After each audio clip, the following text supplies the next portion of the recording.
একটা নতুন ভিডিও নিয়ে আপনাদের সামনে হাজির হলাম। এই যে এই যে শুটকি মাছ তৈরি করছে, এখানে শুটকি মাছ শুকাচ্ছে, ঘেরের মাছ এনে এখানে এই মাছগুলো হলো পুঁটি মাছ।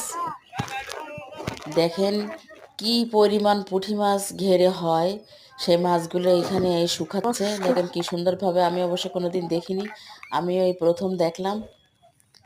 তো দেখুন কি সুন্দরভাবে মাছগুলো যে শুকাচ্ছে, পরিষ্কার পরিচ্ছন্ন আছে। পুঁটি মাছ কিন্তু সব, এখানে যতগুলো লাইন দেখছেন সব কিন্তু পুঁটি মাছের লাইন। তো এইখানে এই যে মহিলারা সব মাছগুলো, ওর ভিতরে যে ময়লা থাকে সেগুলো, শুকনা মাছ এগুলো বাছছে, বেছে বেছে আলাদা করছে। এখানে শুধু পুঁটি মাছই পাওয়া যায়, আর কিছু না। বন্ধুরা, ভিডিওটি দেখুন, আর ভালো লাগলে লাইক, শেয়ার, সাবস্ক্রাইব করবেন পরবর্তী ভিডিওর জন্য। আল্লাহ হাফেজ।